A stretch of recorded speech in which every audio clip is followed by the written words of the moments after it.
اللہ کریم نے فرمایا بندہ مومن جان لے اگر میں تجھے ایک مشکل دوں گا تو میں تجھے کتنی آسانیاں، چلے سارے بول دیں کتنی جی، کتنی اللہ تعالیٰ آسانیاں دے گا؟ 2 آسانیاں۔ ہم لوگ اچھا جب ہمارا ذہن بن جاتا ہے نا کمزوری کا، ہمارا جب مزاج بن جاتا ہے مایوسی کا، پھر معاملہ ذرا ہمارے لیے گمبھیر ہو جاتا ہے۔ اگر ہم یہ ذہن بنائے نا کہ مشکل میرے اللہ کی طرف سے آئی ہے تو وہ مجھے آسانی بھی ضرور عطا کرے گا، تو پھر اللہ ضرور ہی آسانیاں عطا فرماتا ہے۔ اور جو مشکلات زندگی میں آتی ہیں نا، حضرت مولا علی شیر خدا رضی اللہ تعالیٰ عنہ کا بڑا خوبصورت فرمان ہے۔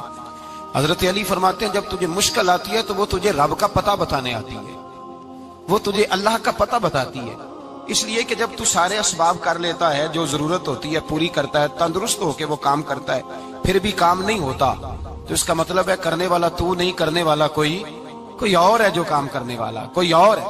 تو عزیز بھائی یاد رکھیں، ہر مشکل کے ساتھ اللہ نے آسانی رکھی ہوتی ہے۔ اگر اللہ تبارک و تعالیٰ بیماری عطا کرے تو اس کے ساتھ اللہ پھر جو تندرستی دیتا ہے وہ بھی بڑی اعلیٰ عطا فرماتا ہے۔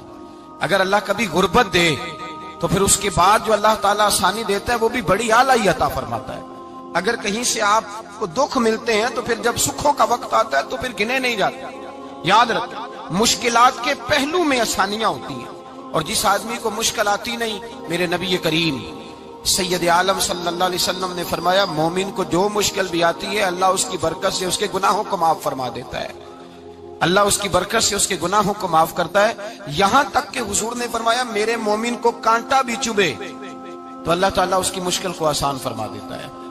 2 بزرگ بیٹھے تھے، ایک حضرت احمد رحمت اللہ علیہ اور ایک حضرت شرف الدین منیری رحمت اللہ علیہ۔ تو حضرت شرف الدین منیری کہنے لگے کہ دوست اصل میں وہ ہوتا ہے جو دوست کی طرف سے آنے والی تکلیف پر صبر کرے، جو اللہ کی طرف سے آنے والی تکلیف پہ صبر کرے وہ اللہ کا محبوب ہوتا ہے۔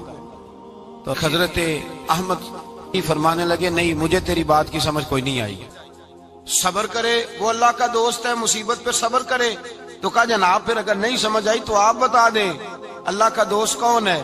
تو آپ فرمانے لگے جو محبوب کی طرف سے آنے والی مصیبت کو اس کا تحفہ سمجھ کے قبول کرے وہ اصل دوست ہوتا ہے، اس کا تحفہ سمجھ کے قبول کرے، اپنے رب کا تحفہ سمجھے، مالک کا تحفہ سمجھے کہ اس نے مجھے تحفہ دیا ہے، مجھے کسی مشکل میں ڈالا ہے۔ تو رب کریم بلا مثال و بلا تشبیہ سمجھانے کے لیے اللہ جب کسی کو مشکل میں ڈالتا ہے، کافروں کو تو اس نے موجیں کرائی ہوئی ہے، بڑی بڑی سہولتیں دی ہوئی ہیں، مشکل میں ڈب بھی ڈالتا ہے، اپنے نیک بندوں کو ہی ڈالتا ہے۔ نمرود اور فرعون کے پیروں میں کانٹا بھی نہیں چبھتا تھا، ان کو تکلیف نہیں آتی، تکلیف کسے آتی تھی؟ اللہ کے نیک بندوں کو تکلیف آتی تھی۔ حضرت رابعہ بصریہ جب تک زندہ رہی تب تک بیمار رہی، جس دن طبیعت ٹھیک ہوتی تو کہتی اے اللہ تو کہیں مجھ سے ناراض تو نہیں ہو گیا، تو کہیں ناراض تو نہیں مولا جب تو مجھے تکلیف دیتا ہے تو میں رو کے تیری عبادت کرتی، جب مجھے دکھ ہوتے ہیں تو میں سجدے میں تڑپتی، اور خدا بندہ اب تو میں سکھی ہوں، موج میں ہوں، مجھے رونا ہی نہیں آ رہا، تو خدا بندہ تو کہیں ناراض تو نہیں ہو گیا مجھ سے؟ دکھ تو اچھے ہوتے ہیں، دکھ تو پیارے ہوتے ہیں، اور دکھوں کے بعد جو اللہ آسانی دیتا ہے اس آسانی کا پھر کیا ہی کہنا۔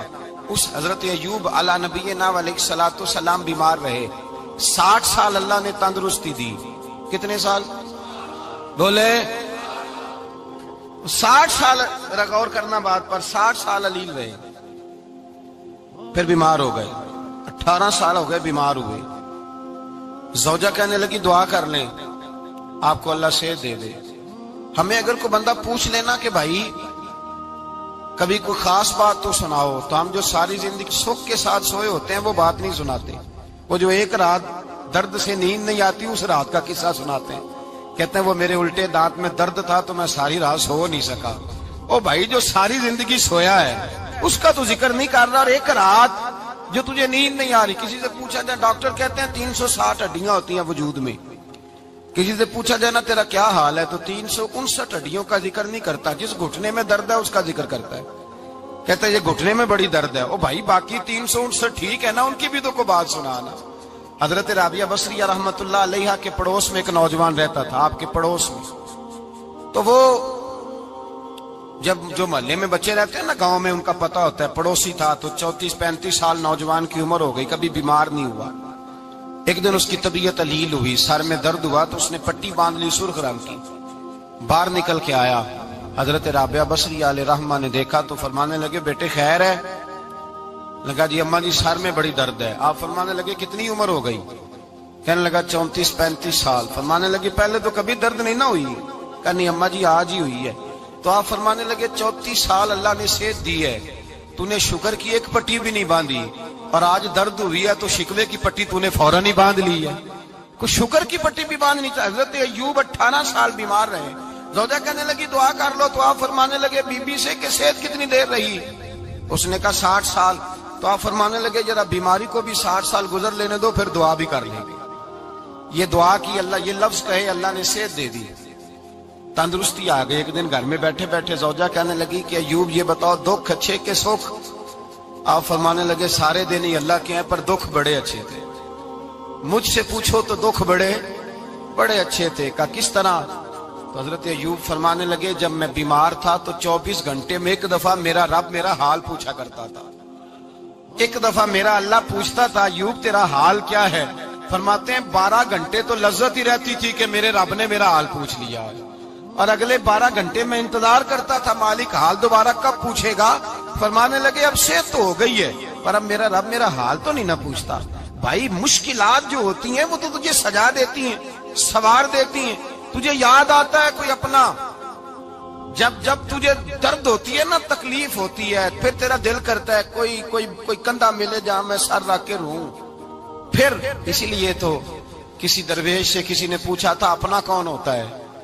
تو کہا جو تجھے دکھ کے وقت یاد آئے وہ تیرا اپنا ہے، جو تجھے عین آزمائش کے وقت یاد آئے اور تجھے اس کا نمبر فوراً تیرے موبائل پہ چلنے لگے وہ تیرا اپنا سجن ہے، جس کو تو دکھ کے وقت یاد کرے۔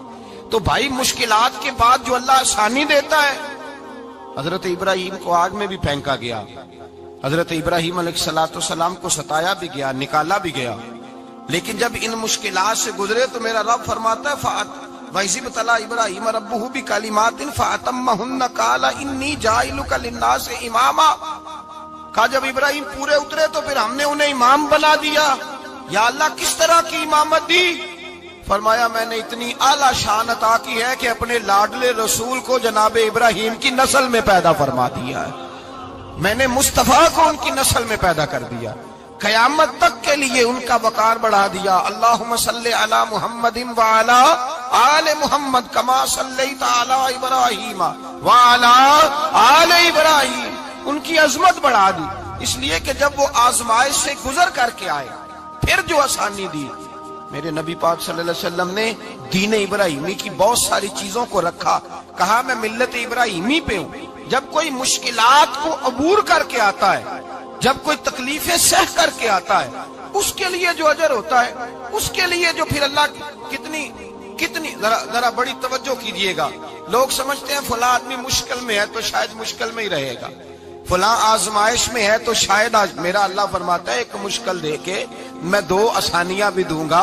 تم مشکل دیکھ رہے ہو، مشکل نہ دیکھو، وہ جو اس کو بعد میں آسانی آنے والی ہے، اور ڈبل جو میں اس پر نعمت کرنے والا ہوں اس کو دیکھو۔ حضرت یوسف کو بھائیوں نے کنویں میں ڈال دیا تھا، اور جب کنویں سے نکلے تو مصر کے بازاروں میں بکے، اور پھر زلیخا نے الزام لگایا تو حالات بگڑ گئے، حضرت یوسف کو جیل جانا پڑا۔ کتنی کٹھن زندگی تھی، لیکن میرے مالک کو کچھ اور ہی منظور تھا۔ کنویں میں گرنے والے، بازار میں بکنے والے، جیل میں جانے والے، الزام لینے والے جناب یوسف کو رب کریم نے اسی مصر کا بادشاہ بنا دیا، اللہ پاک نے اسی مصر کا حکمران بنا دیا۔ یاری تیری سونا پر ازمیشاں تیریاں اگ، اے سونا پرکھیا جامد آئی پہلو نال اگاں دے لگ، اس کے لیے تھوڑا سا جتن کرنا پڑتا، تھوڑے کٹھن حالات سے گزرنا پڑتا، تھوڑی آزمائشوں کا روپ دیکھنا پڑتا۔ ہم چاہتے ہیں کہ ہمیں چھیڑے کوئی نہ کوئی تکلیف نہ آئے، کوئی آزمائش، یہ ہو نہیں سکتا میرے بھائی۔ نامی کوئی بغیر مشقت نہیں ہوا، 100 بار جب عقیق کٹا تب جا کر نگی ہوا۔ ہم چاہتے ہیں کہ ہمیں کچھ بھی دقت نہ آئے، مشکلات نہ آئے، اور مشکلات تو انسان کو سنوارتی ہیں بھائی، وہ تو نکھارتی ہیں۔ کبھی پوچھا کرو جا کر کے کسی گندم کے دانے سے کہ تو کہاں سے ہو کے آیا ہے، کہاں سے نکل کے آیا ہے، تو وہ بتلائے گا کہ بڑے مشکل مراحل سے گزرا ہوں، اور پھر اللہ نے مجھے طاقت دی ہے کہ میں انسان کے وجود کا حصہ بنا۔ تو بھائی کٹھن مراحل، آزمائشیں، تکلیفیں، یہ انسان کو بڑا انسان بنا دیتی، یہ اس کے لیے ترقیوں کا پیش خیمہ ہوتی۔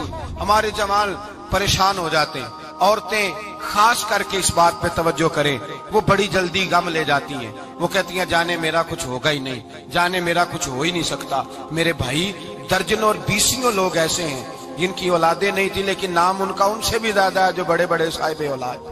حضرت عبداللہ مزنی حضور کے غلام تھے، قبیلہ مزن کے رہنے والے، والد فوت ہو گئے، چچا نے پالا تھا، اسلام قبول کر لیا۔ چچا اسلام کا بڑا دشمن ہے، حضور کا نام آئے تو جلال کرتا، حسد اور بغض میں جل جاتا، بڑی اسلام کے ساتھ دشمنی اور عناد رکھتا ہے۔ حضرت عبداللہ کہتے ہیں پہلے تو میں عشق رسالت کو دباتا رہا، پھر یہ چنگاری شعلہ بن گئی، پھر کہ یہ ہلکا سا جذبہ سمندر اور صحرا کا روپ دھار گیا۔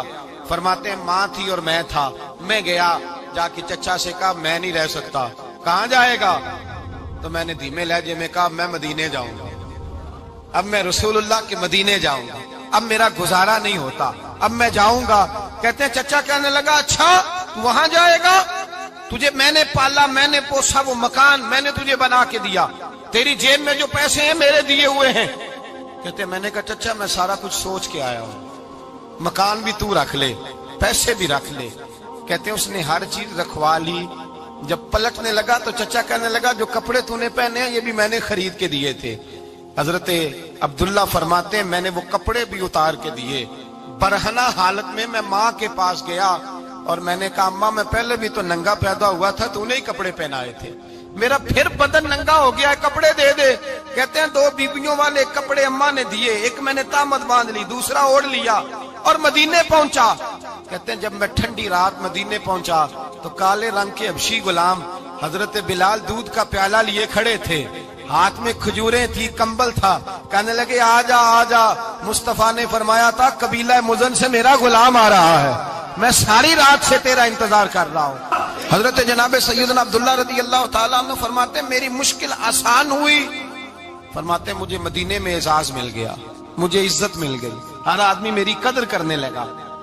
گویا بزرگ کہتے ہیں کہ حضرت عبداللہ دعا کرنے لگے کہ اے اللہ تو نے مجھے بڑی شان دی ہے مصطفیٰ کی گود میں، اگر اسی رحمت کے چھاؤں میں پردہ کر دوں تو میری بات بن جائے گی۔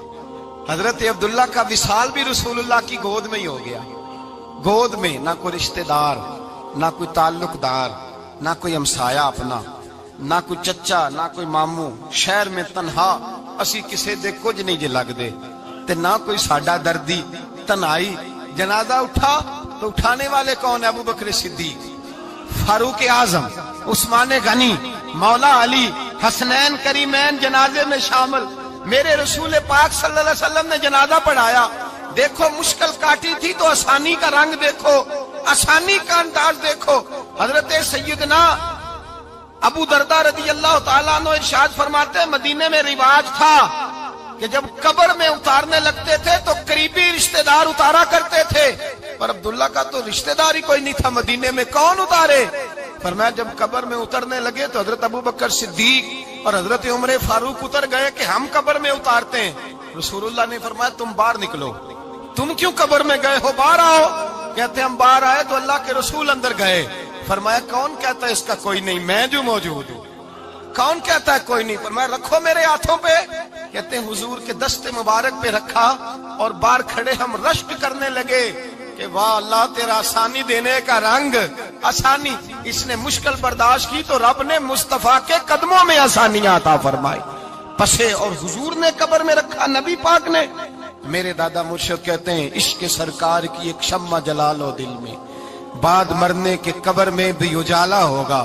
اور میرے اعلیٰ حضرت فرماتے ہیں لحد میں عشق رخ شاہ کا داغ لے کے چلے، لحد میں عشق رخ شاہ کا داغ لے کے چلے، اندھیری رات سنی تھی چراغ لے کے چلے۔ اور بیدم شاہ بارسی تو حد کر گئے، کہنے لگے پسے مردن، بعد مرنے کے پسے مردن فرشتوں نے جو تلاشی لی تو کیا نکلا؟ فقط ایک دل کے گوشے سے خیال مصطفیٰ نکلا، فقط ایک دل کے گوشے سے خیال۔ اور کامل پیرو نہ دے باہو قبر جنا دی جیوے۔ میرے بھائی نبی پاک صلی اللہ علیہ وسلم کے ساتھ وفا کی تنگی دیکھ کر دقت ساتھ دیا. مکہ مخالفت کرتا تو جناب فاطمہ حضور کا خیال رکھتی. فاطمہ بنت اسد بڑا پیار کیا, بڑی محبت کی مولا علی کی والدہ نے, ہر دکھ ہر تکلیف کاٹی, لیکن رسول کائنات صلی اللہ تعالی علیہ وسلم کا ساتھ نہ چھوڑا. اور یہاں تک روایات میں ملتا ہے کہ جناب فاطمہ الزہرا جب بیعہ کے ان کے گھر گئی تو باہر سے سودا لا کے دیتی. حضرت فاطمہ سے بڑا پیار کرتی, بڑی محبت, مشکلات میں ساتھ دیا. جب وصال ہوا تو فرماتے کوہرام مچ گیا مدینے میں. لوگ منتیں کرتے تھے کہ حضور کا ایک بال مل جائے تو قبر میں بخشش کا سامان ہو جائے گا. رسول پاک نے فرمایا جب جناب علی کی والدہ کو غسل دے دو تو کفن پہنانے سے پہلے میرے پاس آنا. کہتے ہیں جب غسل دے لیا تو عرض کی حضور غسل ہو رہا ہے, کفن کا کیا کرنا ہے؟ حضور اندر گئے, قمیض بدلی اور جو کرتا پہنا ہوا تھا اتار کے دیا. فرمایا وہ علی کی ماں نہیں میری ماں ہے, اس نے میرے لیے بڑی تکلیفیں سہی ہیں, بڑی مشکل دیکھی ہے. فرمایا اس طرح کرو میرے کرتے میں اسے کفن دو. حضور نے جنازہ پڑھایا, اپنے کرتا لباس مبارک میں کفن دلایا. پھر جب وہ دفن ہوئی تو حضور قبر پہ کھڑے ہوئے, کھڑے ہو کے فرمایا اے اللہ اپنے سارے نبیوں کے وسیلے سے اور میرے وسیلے سے میری اماں کی بخشی فرما دے. پھر جو آسانیاں ملی ان لوگوں کو تو ان کی قبروں تک آسانیاں ملی, پھر ان کو قیامت تک کے لیے آسانیاں ملی جنہوں نے مشکلات کو دیکھا. اور بھائی جو سوئے رہے, جو آرام کرتے رہے, جنہوں نے مناسب ہی نہ سمجھا کوئی کٹھن مرحلہ طے کرنا, جنہوں نے کہا نا نا نا نا ہم تو سکھ کے ساتھی ہیں, ہم تو سکون کے ساتھی ہیں, بھائی ہم تو سلوٹ کے ساتھی ہیں, جب موجیں لگے گی تو دوڑ کے پہنچیں گے, کہیں گے ہمارا بھی تعلق بنتا ہے, ہماری بھی رشتہ داری ہوتی ہے, ہمارے بھی رابطے ہوتے ہیں, پھر دوڑ کر کے پہنچیں گے. اصل ساتھی وہ ہوتا ہے جو دکھ کا ساتھی ہوتا ہے, آزمائش کا ساتھی, مشکلات تجھے اونچا اڑاتی. حضرت سلمان فارسی کہتے ہیں میں نبی پاک کی تلاش میں نکلا تھا, حضور کی تلاش میں نکلا, اور میں نے کئی سال حضور کو ڈھونڈا, کبھی ایک دروازے, کبھی ایک دروازے, کبھی دوسرے دروازے, کبھی تیسرے دروازے. فرماتے میں شہزادہ تھا پر بکتا بکاتا مدینے آیا, میں نے نبی پاک کی تلاش میں یہودیوں کی غلامی بھی کی, تیری تلاش میں پھرا میں جنگل پہاڑ اور دشت میں. فرماتے ہیں بڑی تکلیف کاٹی, بڑی آزمائش دیکھی, لیکن اس دن مجھے سارے دکھ بھول گئے, اس دن میری ساری تکلیفیں آسانیوں میں بدل گئی جس دن میرے نبی نے میرا بازو تھام کے کہا سلمان منا اہل البیت. فرمایا سلمان کو تو میں نے اپنی اہل بیت میں شامل کر لیا ہے. فرماتے اتنی بڑی فضیلت کہ میں رسول اللہ کے خاندان میں جا شامل ہوا. تو بھائی یاد رکھیں جب آپ کو مشکل آتی ہے تو آپ کو آسانی دینے کے لیے آتی ہے, جب آپ کی طرف کوئی آزمائش آتی ہے تو آسانی دینے. یہ بات صحیح ہے کہ بیٹیاں پیدا ہونے پہ مشکل ہوتی ہے, ان کے نصیبوں سے ڈر آتا ہے, پر جتنی آسانی اللہ بیٹیوں کے باپ کو عطا کرتا ہے اور جتنی رحمت رب بیٹیوں کے باپ پہ فرماتا ہے اتنی بھی کسی اور کے حصے میں نہیں آتی. اس میں شک کوئی نہیں کہ بوڑھے ماں باپ کو جب سنبھالنا پڑے تو مشکل ہوتی ہے. بوڑھوں کی طبیعت بچوں جیسی ہو جاتی ہے, دقت ہوتی ہے, آزمائش ہوتی ہے, ان کی بات سننا بعض اوقات کڑوا لگتا ہے, ان کی فرمائشیں بعض اوقات بچوں کی طرح ایسی ہوتی ہیں جو حل نہ ہو سکیں. لیکن یہ وہی ماں باپ ہیں جن کی نوکری کے بارے میں میرے مصطفیٰ نے فرمایا اگر تو ایک رات انہیں خوش کرنے میں کامیاب ہوا تو اللہ 2 حج اور 2 عمرے کا ثواب عطا فرمائے گا. اس میں شک نہیں کہ بہت سارے کام مشکل ہوتے ہیں, کٹھن ہوتے ہیں, آزمائش والے ہوتے ہیں, اس میں کوئی شک نہیں کہ اس دور میں دین کا کام بڑا مشکل ہے, دعوت و تبلیغ کا سلسلہ بڑا کٹھن ہے. اس دور کے اندر حق بات بیان کرنا بڑا ہی مسئلہ ہے. اس دور کے اندر لوگوں کو کھری بات پہنچانا اور بتانا یہ اپنے ہاتھ میں آگ کا انگارہ پکڑنے کے مترادف ہے. لیکن میرے مصطفیٰ نے فرمایا تھا اس دور میں جب فتنہ ہو من تمسک بسنتی اندہ فساد امہ فلہ اجر 100 شہید. فرمایا اس دور میں جب آزمائشیں آ جائیں, تکلیفیں آ جائیں, اس دور میں جو میری سنت پر عمل کرے گا, رسول پاک کا وعدہ ہے اللہ ایک سنت پر عمل کرنے والے کو 100 شہیدوں کا ثواب عطا فرمائے. اللہ 100 شہیدوں کا درجہ دے گا اسے. تو بھائی جس قدر مشکل زیادہ اس قدر آسانی بھی, اس قدر اجر بھی زیادہ. مشکلات سے گھبرایا نہ کریں, ذہن بنا لیں کہ جس رب نے دی ہے وہی اللہ نجات بھی عطا فرمائے گا. انسان آسان ہو جاتا ہے. ہم لوگوں نے نا دوڑ صرف سکھ کٹھے کرنے کے لیے لگا لی ہے, سکھ کٹھے کرنے کے. وہ لوگ دکھوں میں راضی رہتے ہیں, دکھوں میں راضی رہتے تھے، آزمائشوں میں۔ ہمارا دعویٰ ہے رب رسول سے پیار کا، اور میرے حدیث بخاری میں ہے، فرمایا جو مجھ سے جتنا زیادہ پیار کرے گا اتنا اس کی طرف مشکل زیادہ آئے گی۔ حضرت ابو بکر شبلی رحمت اللہ علیہ سے کچھ لوگ ملنے آئے، کہنے لگے صاحب ہمیں آپ بڑے اچھے لگتے ہیں، بڑے پیارے لگتے ہیں، آپ کی زیارت کرنے آئے، دل کرتا ہے 2 گھڑیاں پیر دبا دیں، دست مبارک چوم جائیں، دست بوسی ہو جائے، دل کرتا ہے۔ آپ نے فرمایا واقعی مجھ سے پیار ہے؟ کہا حضور بڑا پیار ہے۔ فرمایا سوچ لو کا صاحب بڑا پیار، پھر سوچ لو کا بڑا پیار ہے۔ حضرت ابو بکر شبلی دیوانے سے آدمی تھے، پتھر اٹھائے روڑے اور زور زور سے ان لوگوں کو مارنے شروع کر دیے، دوڑ گئے، کہنے لگے بابا تو پاگل ہو گیا ہے۔ جب دوڑے تو حضرت ابو بکر شبلی فرمانے لگے بس تم تو کہتے تھے ہمیں پیار بڑا ہے۔ کہا حضور کیا مطلب؟ آپ فرمانے لگے اگر تمہیں مجھ سے پیار ہوتا تو میرے روڑے کھا کے میرے دروازے پہ مر جاتے، کبھی میرا ساتھ چھوڑ کے نہ جاتے۔ تمہیں پیار نہیں، تم سکھ کے سجن ہو، تم چوری کھانے والے میاں مٹھو ہو، تم تو اس لیے آئے ہو کہ یہاں برکتیں ملیں گی، موجیں ملیں گی، تمہیں پیار نہیں۔ ہمیں خدا رسول سے پیار بھی ہے، ذرا سی آزمائش آئے رونے بیٹھ جاتے ہیں، غریب بھی رو رہا ہے، بیمار بھی رو رہا ہے، تنگ دست بھی رو رہا ہے، اور جو آدمی کسی مشکل میں گرفتار ہے وہ بھی کہتا ہو جتنا میں الجھ گیا ہوں ہے ہی کوئی نہیں۔ اٹھیں، بیدار ہوں، اپنے آپ کو توانا کریں، اپنے اندر جولانیاں پیدا کریں، یاد رکھیں جتنی مشکل سخت ہوگی اتنی آسانی بھی اللہ زیادہ ہی عطا فرمائے گا۔ اللہ تعالیٰ زیادہ اور وعدہ کیا اللہ پاک نے، فَإِنَّ مَعَ الْعُسْرِ يُسْرًا إِنَّ مَعَ الْعُسْرِ يُسْرًا، فرمایا اگر میں تمہیں ایک مشکل دوں گا تو میں تمہیں 2 آسانیاں عطا فرماؤں گا۔ اللہ تعالیٰ ڈبل آسانی دیتا ہے اگر کسی پر مشکل ڈالتا ہے۔ اپنے آپ کو کمزور نہ کریں، ذہن بنائیں دکھ سہنے کا، مزاج بنائیں تکلیف برداشت کرنے کی، پھر یہ مشکل نہیں ہوگا، پھر آسانی سے بندہ گزر جائے گا۔